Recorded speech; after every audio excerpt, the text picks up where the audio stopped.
A paz do Senhor, meus irmãos, voltamos para a continuidade da nossa aula 4, o ministro, sua vida de oração e a esposa do ministro.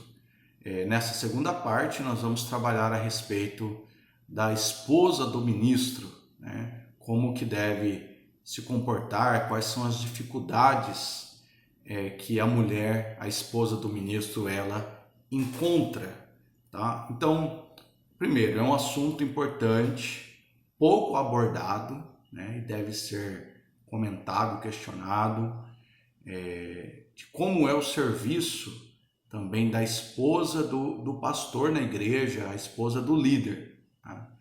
Na realidade, a maioria das esposas não foram preparadas para exercer o ministério junto ao esposo, tá?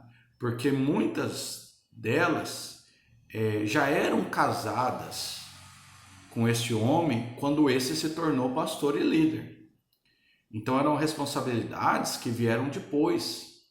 Então há uma adaptação da mulher também para o serviço do pastor, inclusive até dos filhos, né? Que é o assunto que nós vamos falar na aula 5. Mas é difícil, né? Geralmente a esposa sofre muito com as demandas da igreja. Há uma cobrança muito grande dentro de casa e também na igreja a respeito da vida da esposa do pastor. Então, mas antes nós vamos ver uma visão histórica da mulher na antiguidade. Tá? Então, para entender muita coisa da Bíblia, eu preciso entender alguns fatores históricos. A Bíblia, ela sofre influência histórica também dos costumes da época. Por isso que muita coisa para entender na Bíblia, eu preciso conhecer um pouco os costumes da época. E para entender melhor do papel da mulher também, né, é recomendado que a gente faça uma leitura daquilo como era naquele tempo. Tá? Nós temos no nosso livro, né, Teologia Pastoral, mais informações, inclusive, do que eu vou falar aqui, mais detalhadas, a respeito da visão histórica da mulher na antiguidade. Tá? Se você já é o nosso aluno, você tem o seu livro aí, você pode acompanhar melhor lá no livro.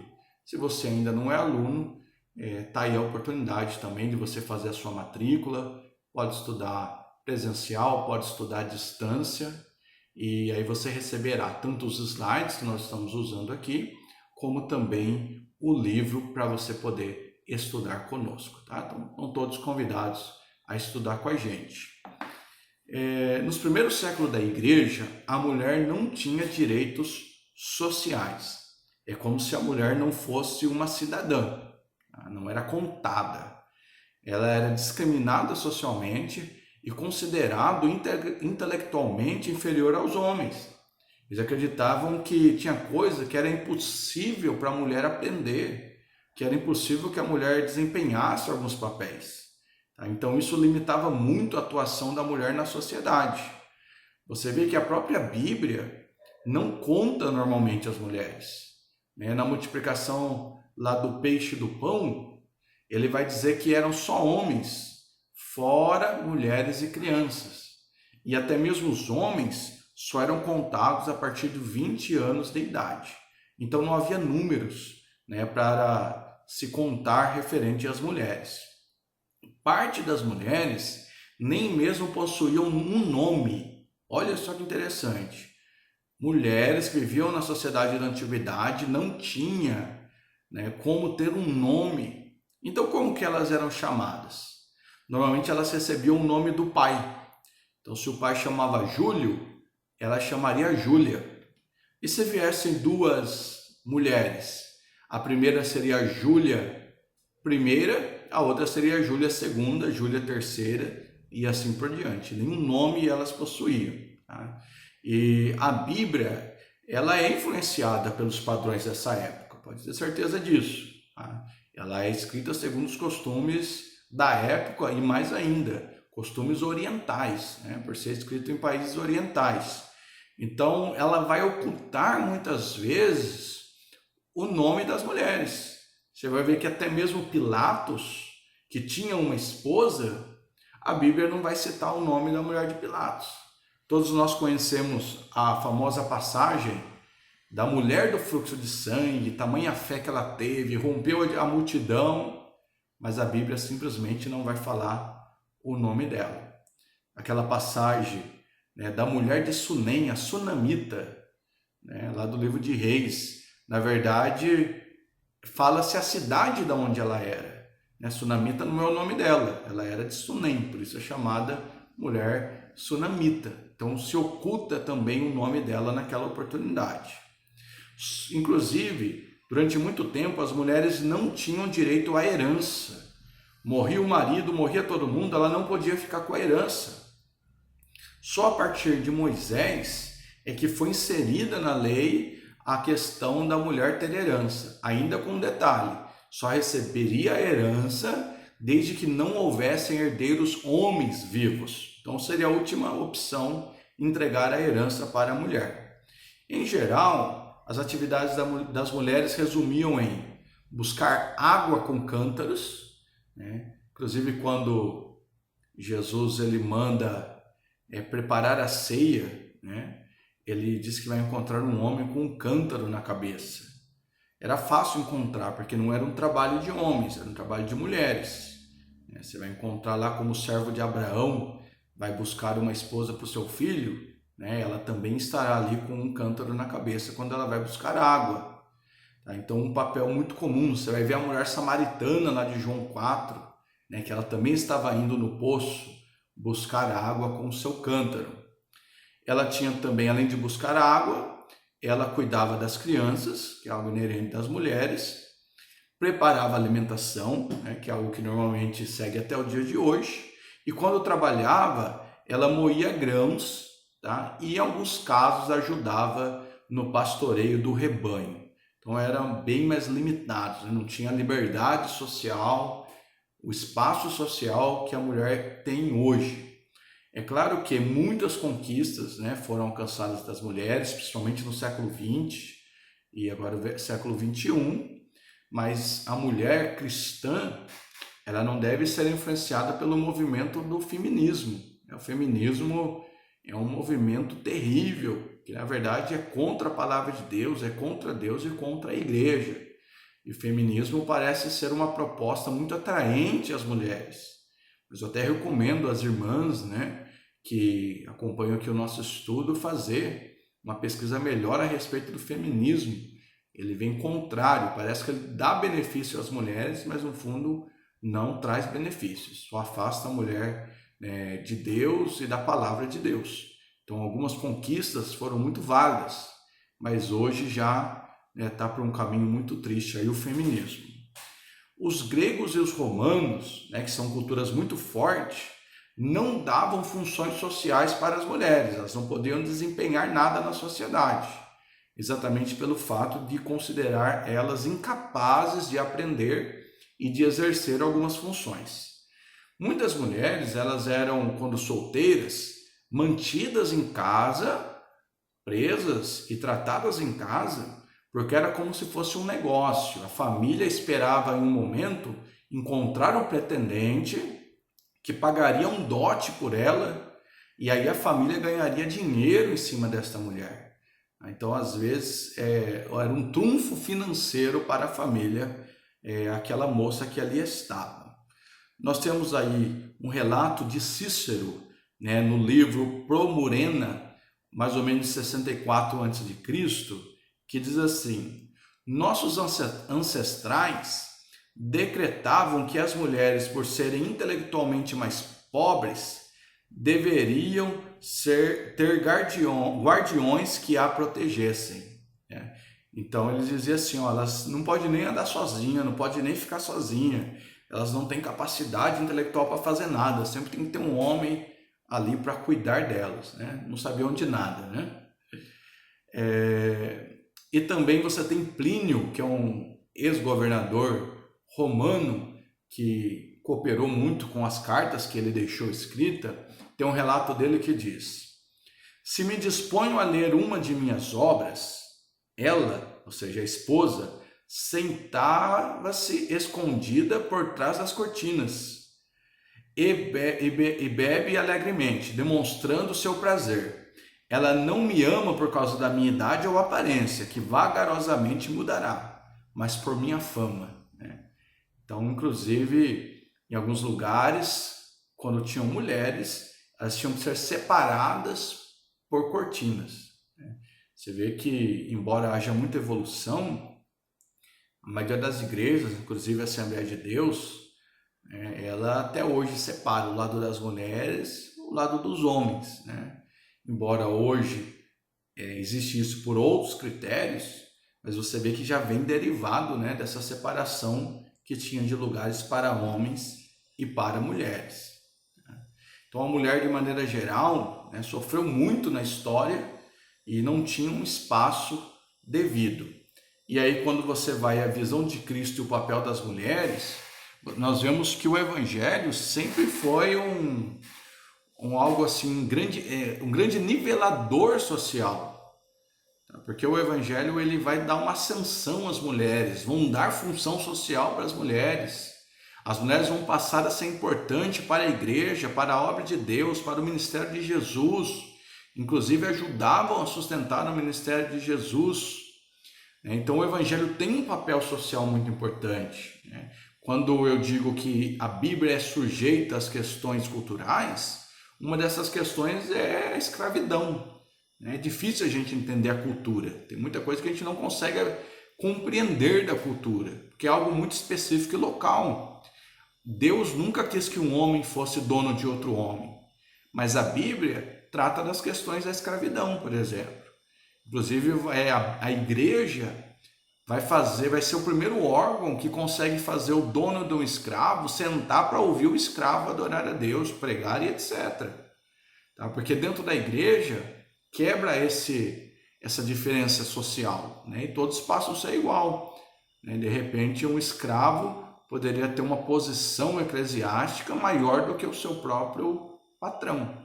Então, da mesma coisa aconteceu, há um nivelamento por meio do crescimento do Evangelho. Então, Jesus conseguiu inserir a mulher num contexto que, do seu tempo, ela era muito discriminada. E nós temos lá João 8:11, que tem lá a história da mulher adúltera, a mulher pega no ato de adultério. E Jesus vai defender essa mulher, nós conhecemos a história, vai dizer: quem não tem pecado, atire a primeira pedra. Vai dizer a ela: eu também não te condeno, vá e não peques mais. Eles foram extremamente covardes, porque se essa mulher estava em adultério, onde estava o homem que estava com essa mulher?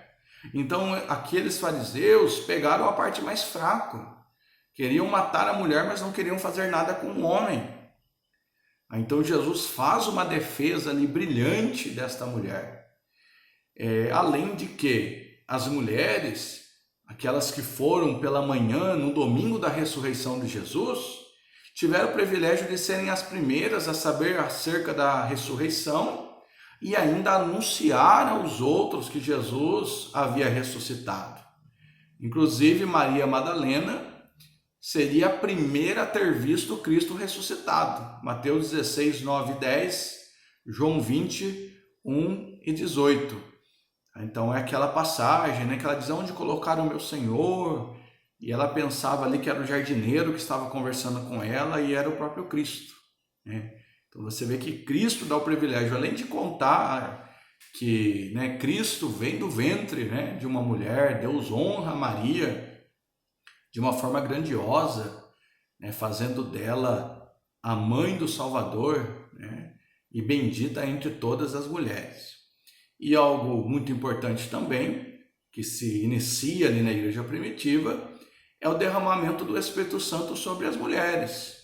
Tanto na promessa de Joel, lá no capítulo 2, como também lá Pedro vai falar em Atos 2,18, e também meu Espírito derramarei sobre meus servos e as minhas servas naqueles dias, e profetizarão, e continua ali o texto. Então, por que o Senhor derramou o Espírito Santo sobre as mulheres? Para usá-las, né? Para dar um lugar importante dela dentro da igreja do Senhor. Paulo, que é muito criticado por ser machista, né, por, em alguns casos, proibir a mulher de falar em público, por exemplo. Ele, na verdade, é alguém que é assessorado por muitas mulheres que ajudam o seu ministério. Então, a cultura da época, as condições locais, fez com que Paulo estipulasse várias regras para a questão da mulher. Mas ele não a discriminava. Você vai ver lá em Romanos 16, de 1 a 15, Paulo saúda ali pelo menos 10 mulheres importantes do seu ministério. Vai falar ali de Febe, Trifena, Trifosa, Maria, Júlia e tantas outras mulheres que faziam a obra de Deus. Nós temos no contexto da igreja primitiva um destaque para Priscila, que é a esposa de Áquila, a qual Paulo conheceu eles quando fugiam de Roma e tinham o mesmo ofício de Paulo e ficaram juntos. E Priscila vai desempenhar um papel importantíssimo da igreja primitiva. Inclusive, lá em Atos 16, verso 3, Paulo chega a citar primeiro Priscila e depois Áquila. Fala primeiro a mulher e depois o marido, que era algo que não era comum para a época. Já em tempos mais recentes, nós temos nas Assembleias de Deus do Brasil a esposa de um dos pioneiros, né? A Frida Wingren, esposa de Gunnar Wingren. Frida fez um importante papel evangelístico, missionário, cuidando de enfermos, ensinando na escola dominical, compondo hinos, elaborando um dos primeiros jornais da Assembleia de Deus. E ela desempenhou um papel grandioso e importante no ministério da Assembleia de Deus, né? E tanto que entrou para a história devido à sua dedicação e trabalho pela obra de Deus. Inclusive, quem tem os slides, né, eu deixei aí a indicação de um livro, mas você que não está com slide também, é o livro Frida Wingren, Conheça Frida, uma mulher cristã à frente do seu tempo. É um livro editado pela CPAD, né? Você pode dar uma procurada aí na sua internet, você vai ver, conta a história brilhante de Frida. Também quem tem um slide, eu coloquei um link, mas se você digitar lá no YouTube também, historiador fala de Frida Wingren, né? É Isael de Araújo, historiador, inclusive é o autor do livro que eu acabei de citar. Ele fala um pouco do importante trabalho de Frida, que chegou até a incomodar ali alguns homens. Você tem fotos onde você vai encontrar vários irmãos e só Frida ali no meio desempenhando o seu papel, tá? Em geral, irmãos, a maior parte dos ministérios limitam os cargos de liderança às mulheres. Mas isso de maneira nenhuma minimiza o trabalho das mulheres, que são importantíssimas. Sabemos que a maior parte das igrejas são compostas de mulheres, né? Ela não precisa do cargo de liderança para que ela seja valorizada. Cristo a valorizou, Paulo a valorizou, e nós da igreja atual sabemos do fundamental importância do papel da mulher na igreja nos dias de hoje, na obra de Deus em geral, tá? Um outro tópico importante é o sonho que o obreiro tem da mulher ideal. É um capítulo muito importante do nosso livro, onde o autor ele vai dizer a respeito de Provérbios 31, mulher virtuosa, quem achará? E ali ele vai elencar muitas propriedades da mulher virtuosa. E ali o nosso comentarista vai dizer que algumas mulheres, ao olhar os critérios para essa mulher virtuosa, elas ficam desanimadas.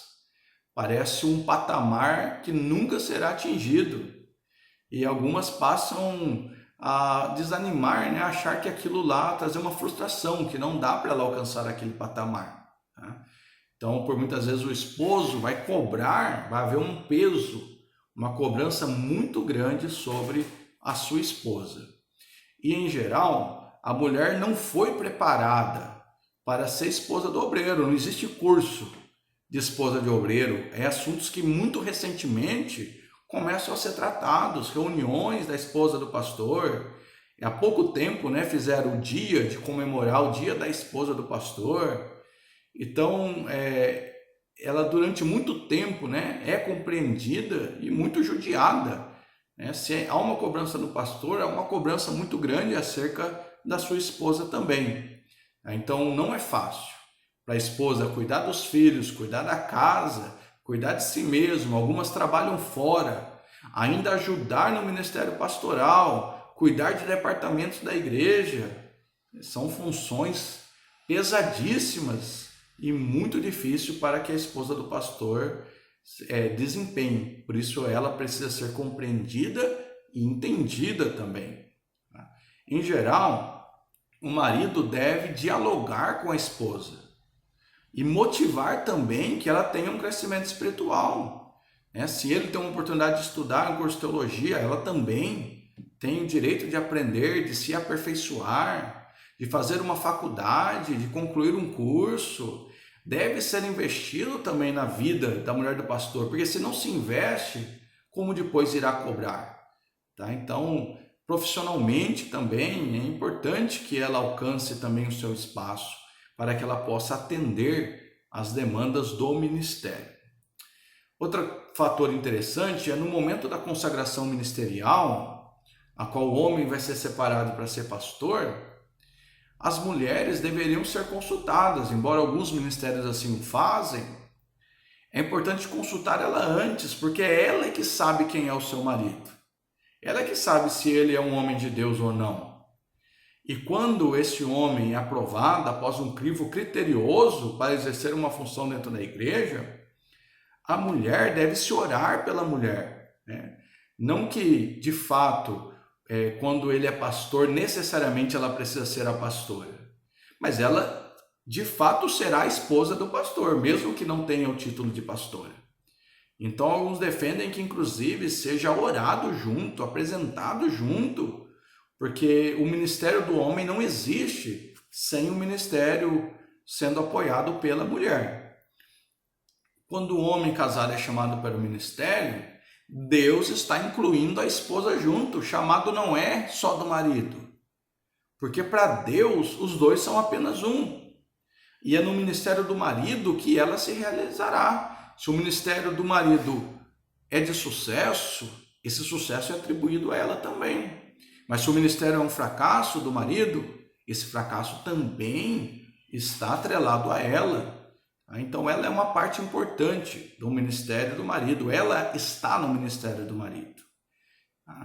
Nenhum pastor terá sucesso ministerial sem a colaboração da esposa. A Bíblia vai dizer, se ele não cuida bem da sua casa, não tem os filhos sob submissão, como ele vai cuidar das coisas da casa de Deus?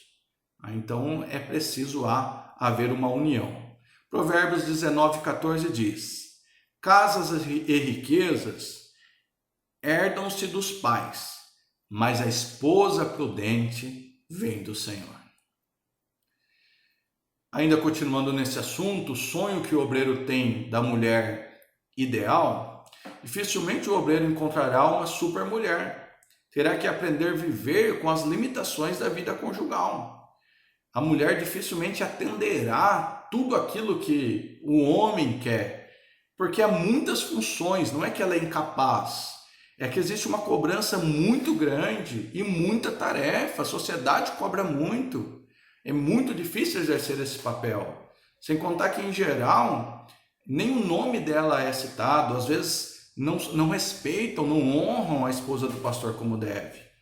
Então existe alguma limitação. Existe até aí no nosso livro Palavras de uma Esposa de Pastor, e ela dizendo: sempre tem-nos por imperfeitas, sempre faltando alguma coisa em nós. Se materialmente estamos bem, falta-nos o espiritual, ou se tem o espiritual, falta o material. Sempre tem alguém para falar alguma coisa acerca da esposa do pastor. E Pedro vai dizer o seguinte, que é importante o homem cuidar da mulher como o vaso mais frágil. 1 Pedro 3,7: do mesmo modo vocês, maridos, sejam sábios no convívio com suas mulheres e tratem-nas com honra, como parte mais frágil e coerdeiras do dom da graça da vida, de forma que não sejam impedidas as suas orações. Conselhos práticos para a vida ministerial a dois. Um tópico importante: a esposa faz tudo. É falsa a ideia que a esposa do pastor precisa ser eficiente em tudo. Irmãos, não tem como. Se tudo está na mão da esposa do pastor, como ela vai ser eficiente em tudo? Como ela vai ser um exemplo na forma de cuidar da casa, dos filhos, de vestir-se, de reger o coral, de cuidar das crianças da igreja? E o que nós vemos em alguns lugares é a esposa do pastor sobrecarregada, ela atuando em todos os departamentos e fazendo um monte de coisa ao mesmo tempo. Como ela será eficiente em tudo? Como exigir que essa mulher seja eficiente em tudo? B, se a esposa do pastor não tem todos os dotes, é criticada, e se os tem, é invejada. Então parece nunca estar bom. Se ninguém faz, ela faz tudo, ela é criticada. Se ela faz bem, às vezes é invejada, às vezes é dita como soberba, arrogante. Então é muito difícil para a esposa do pastor. Eu vejo assim na história bíblica, como era difícil. Imagine a esposa de Noé, a tão criticada esposa de Jó, mas não seria fácil estar ao lado de Jó. E tantos homens da Bíblia tiveram as suas esposas do lado e poucos se pararam para pensar do lado dessas mulheres. Imagina Noé construindo a arca. Imagina só, ela envolvida em tudo aquilo sem saber direito o que estava acontecendo. Então é muito pesado para as mulheres. C, a esposa do pastor precisa saber delegar tarefas, aliviando-lhe certas responsabilidades. Então o ideal é que, para diminuir as críticas, embora elas sempre vão existir, que a mulher do pastor também saiba usar as outras mulheres, e também para não sobrecarregar, ensinar, deixar as outras mulheres também desenvolver alguma coisa na igreja. Ela não pode querer reger, tocar, controlar a mesa de som, ficar na porta, cantar os hinos da harpa, tudo ao mesmo tempo. Tem que saber dividir as tarefas, delegar tarefas. Outro tópico importante é acerca da esposa ciumenta. O ciúmes precisa ser bem administrado. Inevitavelmente, o esposo, no caso o pastor, terá contato com outras mulheres, e isso faz parte do ofício. Existe um ciúmes natural que todo mundo tem, mas quando a esposa do pastor às vezes vê o pastor sempre cercado, sempre solicitado, pode ser que ela sinta-se diminuída. Então, essa parte psicológica, essa parte da autoestima deve ser muito bem trabalhada para que a esposa ajude e compreenda o ministério pastoral. Ele não pode se desfazer de ninguém dentro da igreja. B, ao contrário do ciúmes fantasioso, com sabedoria a esposa deve alertá-lo quando perceber a aproximação de mulheres mal intencionadas. Então uma coisa é fantasiar que todo mundo está interessado, com más intenções acerca do pastor. E outra coisa é alertar, porque a mulher tem uma percepção maior de pessoas que se aproximam do pastor, tanto homens como mulheres, com falsidade, com segundas intenções. A mulher é muito especial para fazer esse tipo de trabalho. C, deve confiar no esposo, trabalhando sua autoestima e o zelo pela sua aparência, sabendo que o sucesso do esposo também é dela. Às vezes muitas crises dos ciúmes doentio, como há pouco eu falei, vêm por causa da baixa estima. O seu esposo também deve cuidar bem da esposa.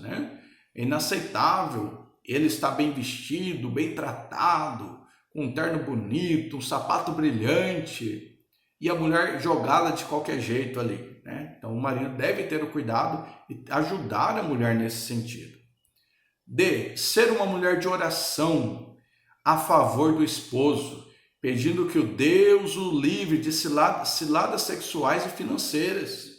Então a mulher dá uma cobertura ali para o seu esposo, orando, pedindo que Deus o use, o abençoe, os livres das ciladas que existem no meio do caminho ministerial. Uma mulher sábia de oração, ela será um instrumento valoroso para que Deus continue abençoando o seu esposo. E muitos ministérios não prosperam e muitas igrejas enfrentam problemas com as esposas de pastores ciumentas. Então, às vezes, a própria igreja começa a perceber esses ciúmes doentio e ali vai gerar um problema que vai atrapalhar a igreja em geral. F. O pastor possui um cargo em evidência, estará sempre rodeado de gente, todos procurando o tempo todo. A esposa não pode sentir-se diminuída. O equilíbrio dos ciúmes é essencial. G. O aconselhamento pastoral deve ser feito junto com a esposa para evitar problemas. Isso parece muito lógico, mas em alguns casos não é seguido essa regra. H. Ser uma mulher de oração a favor do esposo, isso eu já acabei comentando já. A esposa faladeira, que é um outro tópico, que é um tópico final aí. Falar demais e não saber ouvir é um grande defeito. É algo... A mulher já tem uma tendência de falar mais, E quando ela é faladeira demais, ela pode ganhar uma fama, às vezes, de fofoqueira, de inconveniente, e ela mesma pode atrapalhar o desenvolvimento da igreja. B. A esposa, mesmo que seja difícil, precisa saber guardar segredos.